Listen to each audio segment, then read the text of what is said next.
की वजह से हो गई है। इस मुल्क में जब तक करप्शन पे सजाए मौत का बिल ना हो, जब तक चाइना की तरह, सिंगापुर की तरह हम ऐसा नहीं करेंगे तो कसम से ही हम तबाह हो जाएंगे। हमारे पास तो कुछ भी नहीं रहा है। कोई इदारा मुझे कोई बता दे, एक वापटा मुझे कहते हैं कि मुनाफे में जा रहा है, इसलिए कि वो डबल कीमतें वसूल करता है, वो मीटर डबल चलते हैं।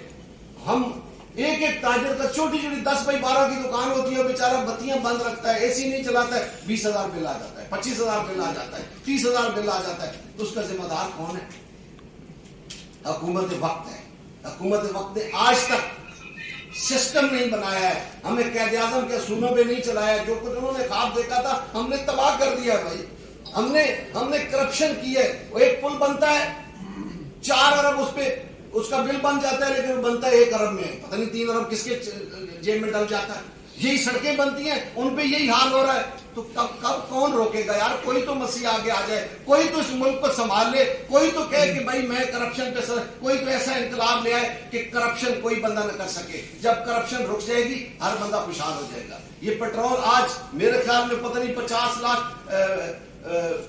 अरब का पेट्रोल मुफ्त मिलता है। ये कितना, मैं तो इतना वो बारीकी में नहीं गया हूं कि कितना कौन लोग मुफ्त लेते हैं। सब तमाम इदारों से, आर्मी चीफ से भी मैं गुजारिश करूंगा वहां भी अखराजात कम करें, यहां भी अखराजात कम करें, हमारी अदालतें भी अखराजात कम करें, हमारी हुकूमत भी अखराजात कम करे। जब तक वो घर कभी नहीं चल सकता है जिसके अखराजात ज्यादा और आमदन कम हो। जो वो मुल्क कैसे चल सकता है जिसके अखराजात, जिसका रोजाना का सूद आप अरबों रुपए में देते हो, हर रोज का सूद आप पता नहीं 10-15 अरब रुपए सूद अदा करते हैं, कर्जे लेकर आप कर्जे उतार रहे हैं। तो फिर हमें किसी मेट्रो की जरूरत नहीं है, किसी मोटरवे की जरूरत नहीं है यार। सैकड़ों पे जाए घर, हमें पैदल चले, हमें ठुटे लगे, हम गिर पड़े, कोई मसला नहीं है, लेकिन हमें मकरूज ना हो यार। हमें तंग ना करे बाहर वाले, हमें ये ना कहे कि पैसे दे दो। IMF FBR बैठा है, जो IMF कहते हैं वो मान लेता है। क्यों? कि उनके आगे ये गुलाम हो गए हैं, लेकिन वो खुद अयाशियां कर रहे हैं जो उनकी बात मान लेते हैं। आम आदमी को उन्होंने मुश्किल में डाल दिया। Thank you very much. मैं गुजारिश करूंगा, इससे पहले एप्लीकेशन दे चुके हैं रेट्स के हवाले से। हमने मार्च में जो है वो रेट्स के हवाले से DC साहब को एप्लीकेशन दी है कि रेट्स को आप नजरसानी करें, लेकिन उन्होंने बिल्कुल भी इस तरफ खातिर खा कोई तवज्जो नहीं दी। मैंने पर्सनली उनको जो है मैसेज भी किया है इस बारे में कि फार्म्स की जो प्रोडक्शन है, कास्ट ऑफ प्रोडक्शन है, उसको चेक करें।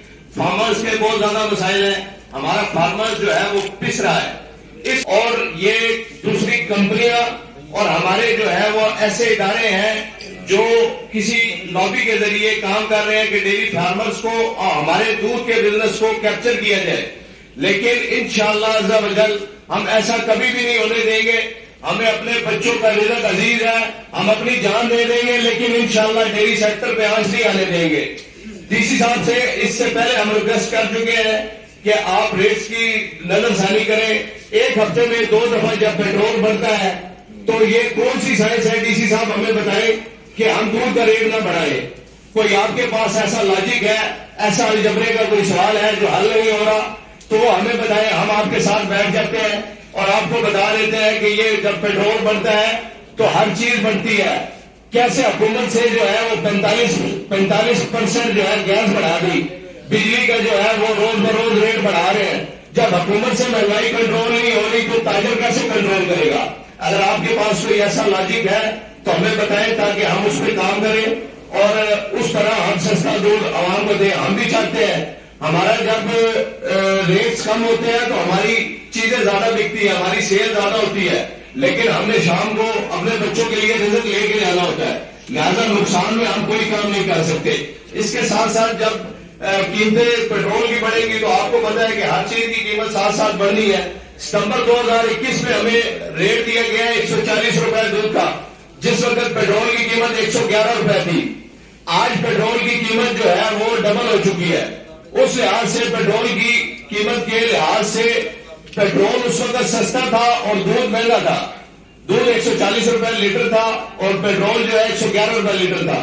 अगर आज पेट्रोल जो है वो आपका महंगा है और दूध सस्ता है, इसकी क्या लॉजिक है, क्या वजह है? ये इसलिए कि महंगाई जो है वो कंट्रोल, आउट ऑफ कंट्रोल हो चुकी है। तो लिहाजा इस चीज पे अगर हमें जो है वो रिलीफ ना दिया गया تو ہم اس پہ جو ہے وہ سڑکوں پہ آئیں گے, احتجاج کریں گے. تو اس کے ساتھ ساتھ 2018 اور 19 میں بھی میں آپ کو ریٹ بتا دوں, جب پیٹرول کا ریٹ جو ہے وہ 73 روپیز تھا, اس وقت جو ہے دودھ کی قیمت, میرے پاس نوٹیفیکیشن بھی ہے, اس وقت دودھ کی قیمت جو ہے وہ 100 روپے تھی. 18-19 میں دودھ کی قیمت 100 روپے تھی. اس کی مہنگائی کے لحاظ سے اب 3 گنا چیزیں بڑھ چکی ہیں. تقریباً ہر چیز کی قیمت, آپ روٹی, گوشت, آئل, کوکنگ آئل لے لیں, پیٹرول لے لیں, آپ بجلی لے لیں, ہر چیز کی قیمت جو ہے وہ 3 گنا بڑھ چکی ہے. اگر اس مہنگائی کو مد نظر رکھا جائے تو اس وقت جو ہے وہ دودھ کی قیمت 300 روپے لیٹر ہونی چاہیے. لیکن ہم جو ہے وہ اپنے جائز مطالبہ کر رہے ہیں کہ ہماری جو ہے فارم کی کاسٹ آف پروڈکشن کو جو ہے وہ دیکھا جائے. کاسٹ آف پروڈکشن جو بھی ہے اس میں دکانداروں کو اخراجات کو ایڈ کر کے ہمیں مناسب سا جو ہے وہ ریٹ دے دیا جائے. اس پہ یہ میرے پاس نوٹیفیکیشن ہے جو 2018 میں تھے, اس لحاظ سے ہمارے دودھ کی قیمت 3 گنا سے گزارش کرنا چاہتا ہوں کہ راؤنڈ پنڈی اور اسلام آباد کے نواح میں ڈیری اینڈ کیٹل فارم ہیں جن کے مالکان بہت زیادہ پریشان ہیں.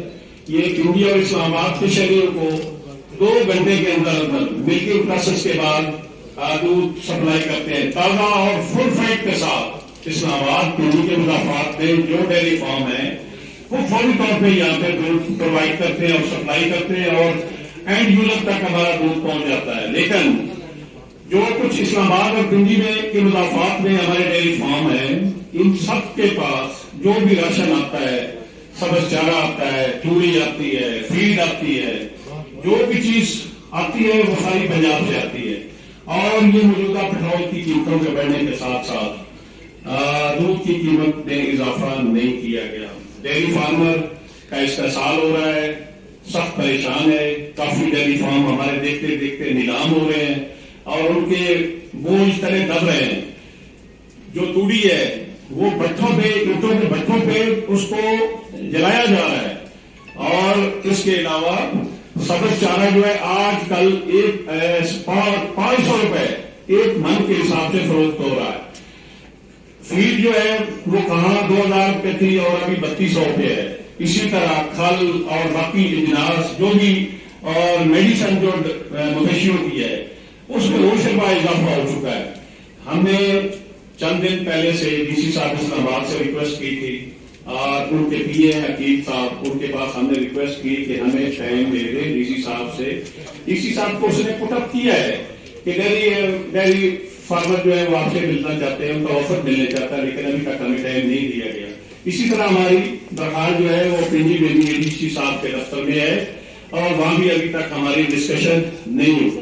تو میں آپ کے توسط سے گزارش کرنا چاہتا ہوں کہ اسلام آباد اور پنڈی میں جو خالص فل فیٹ کے ساتھ دودھ مل رہا ہے اس کا معاوضہ کسانوں کو نہیں مل رہا, فارمر کو نہیں مل رہا. فارمر سخت پریشان ہے. کاسٹ آف پروڈکشن جو ہے وہ 185 سے اوپر ہے, لیکن جو ابھی ہمیں ڈیری فارم پہ بھیج دیا جا رہا ہے وہ 130 روپے. تو کہاں جائیں گے, کیسے سروائیو کریں گے؟ بہت مشکل ہو گیا کسان کے لیے. ہم ریکویسٹ کرتے ہیں, استدعا کرتے ہیں ڈی سی صاحبان سے اور پنڈی اور اسلام آباد کے ڈی سی صاحبان سے ہم استدعا کرتے ہیں کہ وہ اس ڈیری فارم سیکٹر کو بچا لیں, ادروائز یہ پنڈی اور اسلام آباد کے شہریوں کو خالص دودھ نہیں ملے گا. شکریہ. کیٹل فارمر ایسوسی ایشن, اسلام آباد فریش ملک ایسوسی ایشن دودھ کی سپلائی بند کر دیں گے اگر جو ہے وہ تاجروں کو جرمانے اور ایف آئی آر اور ان پہ جو ہے ان کو ہراساں کرنے کی جو ہے سلسلہ بند نہ کیا گیا تو جلد ہی جو ہے وہ نیکسٹ میٹنگ میں یا ہم جلد ہی جناب ہڑتال کا اعلان کر دیں گے اور دودھ کی سپلائی بند کر دیں گے. منافع ذخیرہ اندوز کون ہے؟ آج تک اس مافیا کا نہ عمران خان صاحب نے کہا ہے کہ کون مافیا ہے اور نہ ہی یہ کہیں گے. وہ مافیا میں بتا دیتا ہوں, جو ہمارے تمام سیاستدانوں کو الیکشن لڑاتے ہیں وہ مافیا ہیں, وہ ذخیرہ اندوزی کرتے ہیں. دکاندار نہیں کر سکتا ہے, یہ تو ادھار مال آتا ہے روزانہ, یہ تو ادھار اس کے پاس اکٹھے ہو ہی نہیں سکتا سامان. روزانہ کی بنیاد پہ آ جائے کسی دکاندار پہ ہاتھ رکھے, میں آپ کو ایمانداری سے بتاؤں گا کہ وہ سمار سے لے کر اتوار تک کتنے پیسے دیتا ہے, کس کس کو دیتا ہے. روزانہ کا ادھار کا ہوتا ہے. آپ کہتے ہیں ذخیرہ اندوزی हमेशा से वो लोग करते हैं और उनको आज तक किसी ने नहीं पकड़ा है। चीनी किसने महंगी की थी? ताजरों ने की थी, जो 60 रुपए से 100 हो गई थी, आज पता नहीं कहां पहुंच गई है। भाई बात ये है कि ताजिर को जखीरा अंदोज न कहा जाए, ये जखीरा अंदोज नहीं है, ये मुनाफाखोर नहीं है। ये टमाटर 10 रुपए भी बेचता था, ये टमाटर 5 रुपए भी बेचता था, आज टमाटर अगर 100 रुपए बेचता है या 50, तो इसका प्रॉफिट ऑफ मार्जिन वही है, लेकिन इसकी जो वो क्या कहते हैं कुव्वत खरीद खत्म हो गई है कि इसने अगर 10 किलो लाने हैं तो 5 किलो लाता है। रमजान में क्या होता है, हम यही कहते हैं इंतजामिया से कि पहले 10 दिन अगर वाफर मिकदार में, वो ताजरों ने नहीं लाना होता सामान शार्ट करके लाया जाता है, जिससे महंगाई हो जाती है। अगर वाफर मिकदार में सामान मंडियों में मौजूद हो तो रमजान में भी कोई महंगाई नहीं हो सकती है। वही माफिया है, उसको ना इन्होंने पकड़ना है ना उन्होंने, क्योंकि सबको इलेक्शन लड़ाने के लिए पैसा वो खर्च करते हैं। जी